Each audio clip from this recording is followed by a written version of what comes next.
Hello everyone and welcome back to a brand new video where today we'll return with round 13 of season 3 of the F124 My Team career mode. Yes, we're back this weekend here in the Ardennes Forest for the Belgian Grand Prix. Of course, if you missed out on the video that went live a few days ago from Hungary, I would highly recommend going back and checking it out. We, for the first time this season, have extended our lead over P2 in the championship to over 100 points now.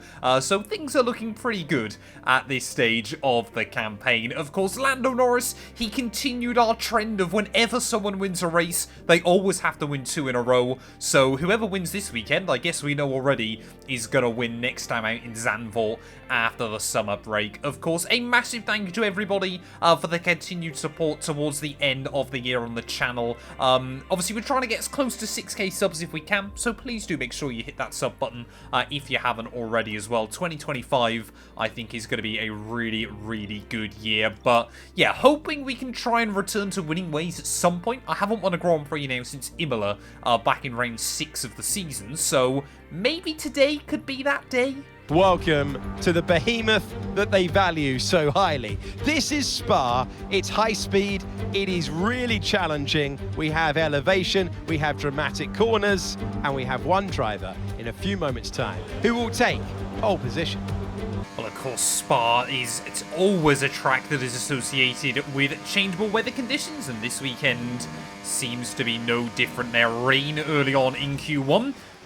Every other driver went out for a lap on the intermediates, but I'm just going to go straight out on a set of softs.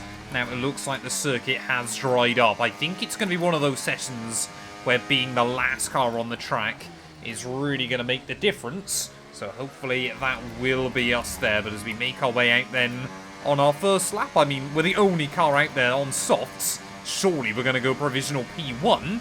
This is more about just getting a good banker in, learning how the car handles around this venue and preparing ourselves for, well, happy hour right at the end of the session.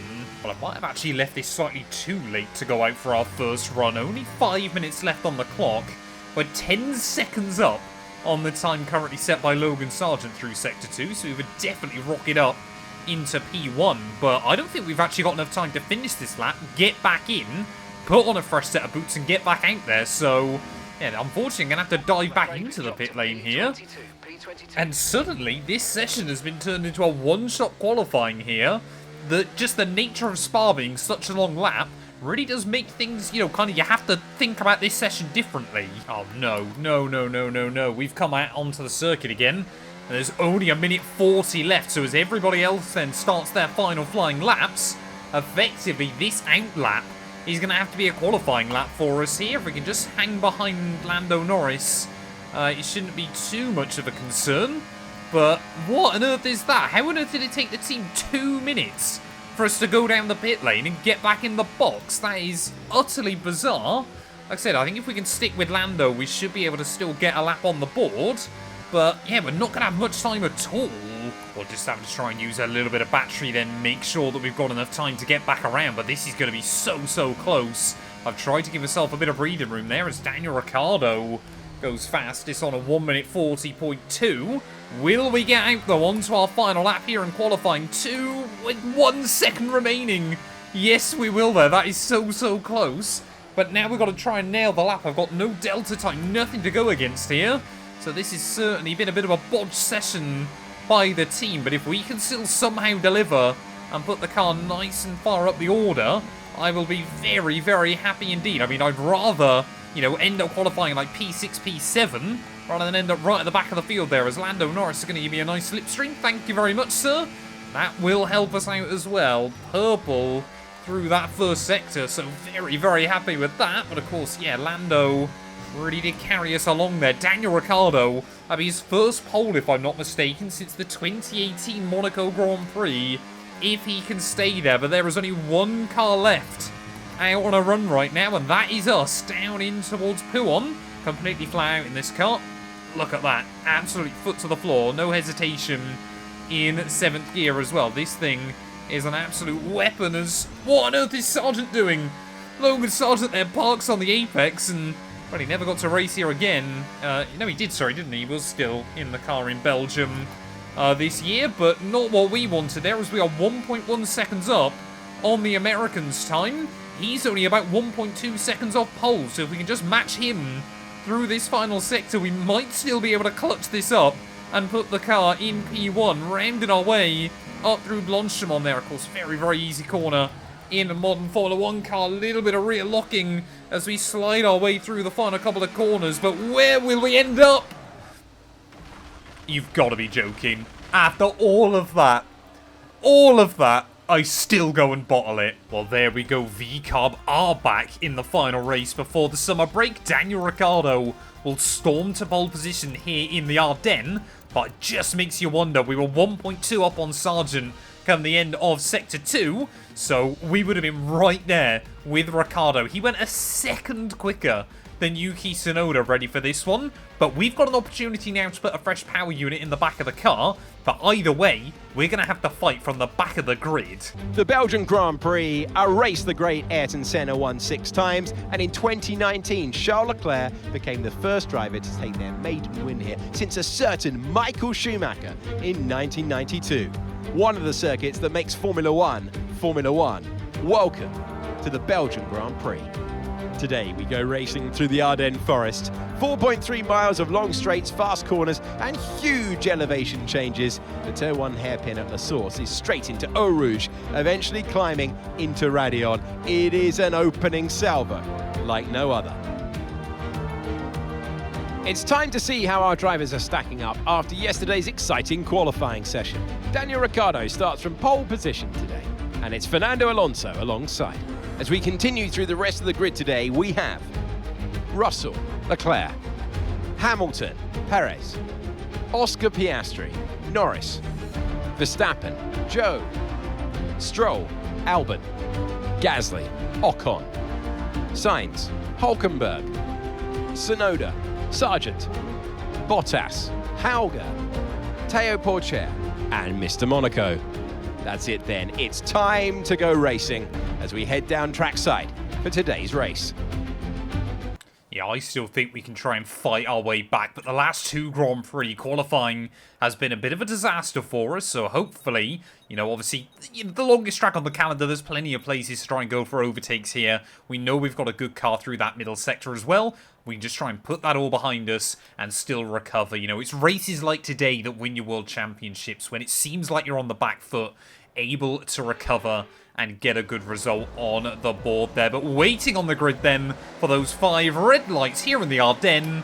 It is going to be lights out and away we go there, off to a fairly clean and tidy getaway. Not going to try and risk too much down. Whoa, in towards turn 1 there. Was not expecting the AI to Constantina up as much as they did, and we almost run into the back of Dennis Hauger. Luckily this isn't iRacing or R-Factor, otherwise we would have turned the tyres into 50 pence pieces there, but I believe that's Daniel Ricciardo still leading the way up through Eau Rouge and Raidillon there as Hauger forced to back out behind Sargent. No, it's not actually, it's Fernando Alonso. Whoa, that has moved up into P1 as there is a lot of chopping and changing. Everybody trying to find a lane that works for them as we make our way up the Kemmel Straight, and still we have made no progress of the start of this GP. We'll try and look around the outside of Sargent. It'll turn to the inside, ready for the next corner there. So, yeah, I don't want to spend all afternoon down in last place, and well, especially after Sargent kind of screwed me over on my qualifying lap. I'm more than happy to try and, you know, get the elbows out with him on lap 1 there. But yeah, quite a dramatic start here.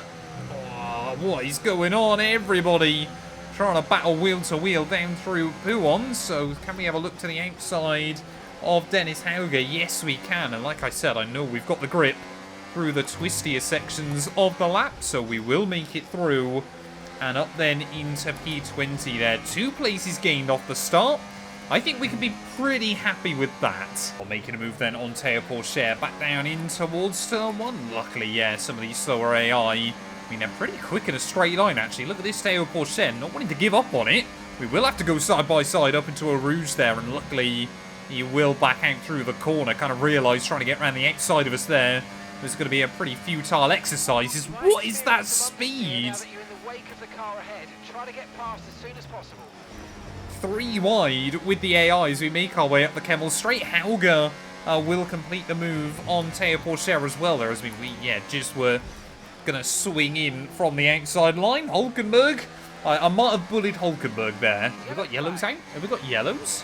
Has someone got issues further back? Oh, I don't know who that is, but I think there's some mayhem going on up the top of the top of the straight. There's Alonso.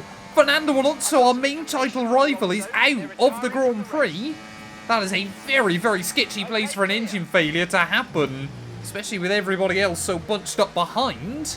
But you can see on the minimap what that's done then is given Ricciardo and Russell. Let's not forget neither of them have won a Grand Prix this year.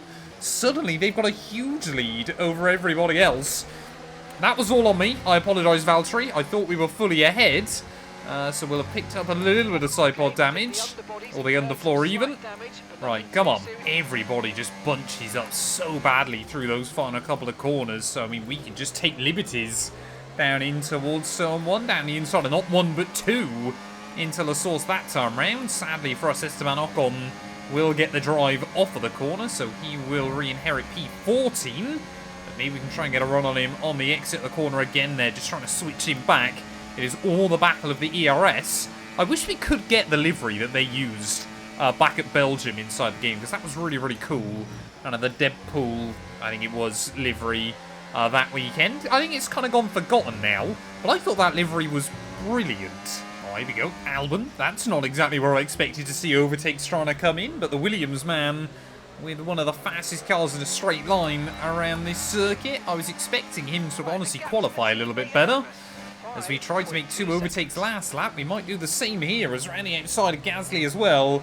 Both of them too worried about each other on the exit of turn 1. Will strategically stay back behind Pierre on the exit of the corner there, just to make sure that I'm the one with the DRS there and not the Frenchman. So we'll try and then it's going to be deja vu here, trying to get a run around the outside of an Alpine as we make our way up the Kemmel Straight. But already then, in just 5 laps, we are up 10 places here in this GP. I'll tell you what, the little bit of damage is costing us straight line speed-wise, but yeah, the car is still very racy. I mean, I'm looking on the mini-map right now. Unless we get a safety car or something like that, it is going to be Ricciardo versus Russell for the race victory today, as around the outside of Carlos Sainz there. I think he was just able to save some battery in that Ferrari, so we will absolutely punish him right when he's not expecting. Yeah, almost back then into the points already here. Got to start thinking, though, about when we're going to pit in this GP. I could be tempted to go for a slight undercut here. We're not struggling too badly with temperature. But yeah, I'm just kind of watching all these cars. It doesn't feel like anybody can really get much of a run on each other. Kind of similar to what we saw in the real-life GP here, as we're going to try and buck that trend. That felt a bit late by Oscar Piastri. I didn't want to get squeezed too badly to the inside. I think we've picked up just a tiny bit of front wing damage, but not a fan of that defending. Let me know down in the comments below your thoughts. But apparently the FIA deemed that as my fault. Well, Zhou Guanyu versus Max Verstappen was never a battle I thought I'd be talking about in Formula 1, but the joys of the F1 game, of course. Zhou gutted still, I'm sure, with that loss of any kind of potential last weekend of what on earth have McLaren told their drivers? How aggressive that they have to try and go with me there. I mean, we made it pretty clear that's where I was going against Lando. If anything, he just invited me to have the racing line on the exit. Very, very weird, but I think we're going to pull the trigger at the end of this lap. I'm just looking at Leclerc. I believe that's Hamilton and our teammate a bit further up. So I want to try and undercut and get with them into the pit lane then. I almost forgot we were going to dive into the pits at the end of that lap. But yeah, we'll try and get out of some of that trouble. Nice and careful on the way in. And well, it seems to be quite a common case on this game that I'm either the first car into the pits or the last one. Don't like getting tripped up in too much traffic, it would appear. But yeah, we are going to be back then at the rear of the field. Hopefully only temporarily, though, in this GP, as Logan Sargent will go by. That was a good stop. We're delighted with that. Pit strategy complete. See these tyres through to the end now. Yeah, Logan Sargent, Teo Pourchaire and Dennis Hauger all struggling to keep up with the rest of your field. But hopefully we'll get some DRS off them. Well, there we go. We've got a few other cars starting to peel into the pit lane then. Lando Norris being one of them. But will we be able to spot anybody I was hoping to be out nearby? There we go. Hamilton and Charles Leclerc that has worked out pretty nicely for us. And with Alonso out of this Grand Prix, Leclerc is actually my biggest title rival. As side by side up through a Rouge and Rally on we go there. Hamilton and Sargent wheel to wheel just in front. Everybody's got the DRS. This is just going to be a battle of ponies and battery as we go past 1, past 2 and 3. I'm so sorry, Dennis Hauger. I'm so sorry. We've just completely taken him out. I honestly thought we were going to rip a wheel off in the process there, hence why I gave up turning, because I knew we were going to take him out anyway, and I just didn't want to wrap anybody else in it. But that was a huge, huge blunder on my part, just off of the right line. Obviously on the inside of the circuit. We can't sustain this level of damage. I mean, we're going to have to try and go over to a set of softs to the rest of the afternoon, get a new front wing on the wagon, but that was so unbelievably stupid. I mean, we're lucky, I think, there, that first of all, neither of us are out of the Grand Prix. But would not surprise me if in real Formula 1, I would definitely get penalty points on my licence. I might also get disqualified for that one. We're making our way then back into the pit lane here. And yeah, I think this race is going to be an utter write-off for us unless we get a safety car or a red flag or something like that towards the end of the afternoon. I mean, we're still going to be able to battle with some of the back markers. Maybe we can walk away with a point or two. But yeah, I've just absolutely thrown this one away. And I've got no one to blame but myself. Their team obviously have just serviced Checo's car. So they're going to try and get ready for us to come back through again. Onto a fresh set of the mediums once more. Come on, come on, come on. There we go. Making our way back out into the circuit. Up to speed now. Let's get some heat into those tyres. For a track that I love so much on this game, I seem to have some pretty terrible races here from time to time. Yeah, looking on the minimap, I don't think we're going to be able to recover to points. So I think this is going to be our first non-score of the entire year. Well, we are still lapping near enough 2 seconds a lap faster than Logan Sargent and Theo Pourchaire here. So although, yeah, I've kind of left Dennis Hauger to basically rot at the rear of the field by himself. I'm so sorry, Dennis. It was never my intention. He was just trying to run his own race. And we have absolutely gone and screwed him here.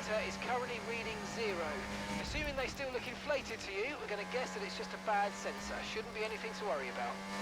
Well, Logan Sargent blocked me there in qualifying, so yeah, I'm going to return the favour and go for a very, very aggressive move in this GP. I'm looking at it. I can't work out whether the Aston Martin of Zhou is in 10th or 9th, so we might be able to still score a point here just to keep our record going, but I'm not holding my breath. Come on then, Theo. We just don't quite have the speed down the straight at the moment. We just don't seem to be getting close enough where I need to be. But luckily, we've got the performance through the corners. And we're back up then into 18th place. I think Oscar Piastri has got problems in that McLaren as well, because he is really struggling. But yeah, I think Tsunoda and those Alpines have just spread out a little bit too far as well. So we're just trying to recover as many spots as we can. Well, heartbreak for both Spaniards then this weekend, as both of them suffering with mechanical failures here. I guess we're going to claim another freebie then. Well, it helps us a little bit if we are going to score. Well, 3 laps to go then, and as much as I'm trying to recover places at the moment, I'm also keeping an eye on that battle for the race lead here. Daniel Ricciardo and George Russell still applying pressure to each other. But Sergio Perez is taking time out of the pair of them as well, still flying the flag for the team here this weekend, as we're going to try and get a run on Oscar Piastri. That McLaren, yeah, definitely wounded at the moment, maybe with a bit of diffuser damage from the battle we had with him. Hulkenberg far more interested in trying to cover him off, so we will say thank you very much. And another 2 places gained. We're still just trying to push on then towards the end of the afternoon, but we're definitely not going to get points at this GP. We're basically just overtaking back markers when we're running nearly 2 seconds a lap faster. I certainly think we should be. As here we go, Bottas up next. Had contact with him early on in the GP, so he's going to make me work for it. Just about get the car slowed down, and we're up another one then. Yeah, you see a 4-second gap to Ocon up the road. Unless one of those 3 cars makes an error, and preferably it would be Gasly at the front of that group. Not a chance we're going to get there. Well, let's just try and be strategic here. Make sure we get the DRS off of George Russell. Sorry, not George Russell, even Alex Albon. I wish I was battling with George Russell here because he looks comfortable and dead set to take the victory in this afternoon's Grand Prix. I just don't think Ricciardo's got enough right towards the end of this one. And Mercedes yet to win a race this year. Of course, still it's only our team that have had both drivers as race winners so far. Obviously, VCarb have won, Aston Martin have won, McLaren have won. But yeah, for each of those teams, it has only been one of their drivers. So, yeah, it looks like Mercedes are going to add themselves to the winner's circle as well this weekend. As to the outside of Alex Albon will go. And up then into P13, of the GP. We are going to deny anybody else the fastest lap bonus point. But what a disappointing race it's been today. Error in qualifying, and then a much, much bigger one that unfortunately ruined Dennis Hauger's afternoon. And again, I will apologise to him when I see him in Parc Ferme after the Grand Prix, because I'm sure he's going to want to have a word with us. Just completely messed up my braking point into that corner there, and well, it looked like, yeah, the Dane paid as much of a price, or sorry, the Norwegian even paid as much of a price for it as we did here. But rounding through the final couple of corners, George Russell and Mercedes, it has been a tough first half of the year for them, but Russell obviously got robbed of the win here, IRL, in the summer. He is going to take the win here today, ahead of Daniel Ricciardo, who that would have been a fairy tale story for him.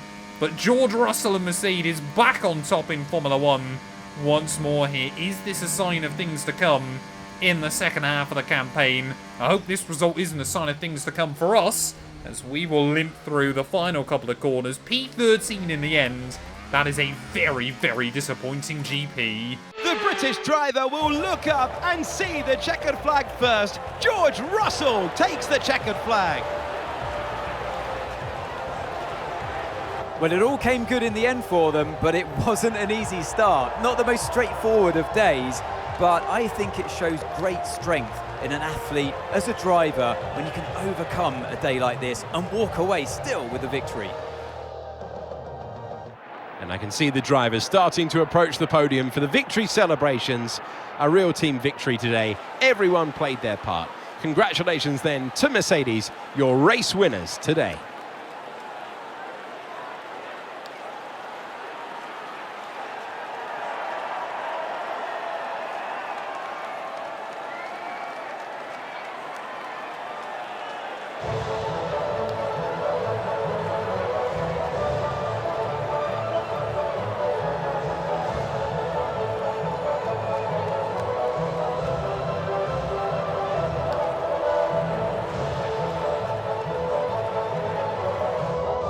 Well, there we are then. George Russell, P3 apparently is the position you need to be in if you want to win Grand Prix in this series. That's the third weekend in a row that P3 has actually taken the victory here. Daniel Ricciardo, though, gutted, I'm sure, in P2 in the end, but his return to the podium as well this season is a very, very happy sight there. Perez in third, ahead of Hamilton and Leclerc, with Stroll, Lando Norris, Max Verstappen, Zhou Guanyu and Pierre Gasly rounding out our top 10. The first time all year that we have failed to score a point there. Did better, though, than Sainz and Alonso, who both had mechanical failures. What does that do to our championship? Well, it means it's very close again between Alonso and Leclerc behind us. Only 8 points in it, but still we have got a 100-point buffer at the top of the table. Perez now up on 107 points, back into P5, ahead of Tsunoda, who's still ahead of Max Verstappen, even after those rough races that they've had in recent times as well there. And Verstappen, of course, always maximising that car's result. Ricciardo, somehow, even with that podium, he's still 25 points away from Zhou Guanyu there, so we could see a lot of drivers get over 100 points this campaign, which would be very, very cool. Mercedes, though, become our 5th different team to win a race so far this year. Ferrari still yet to win a GP, which is just staggering, so hopefully we could see them and maybe even Red Bull take a dub by the end of the year. But yeah, we just got to put that race behind us. A massive thank you to everybody that stuck by and watched nonetheless. Thank you all so much, and we'll be back very soon with more F1 content.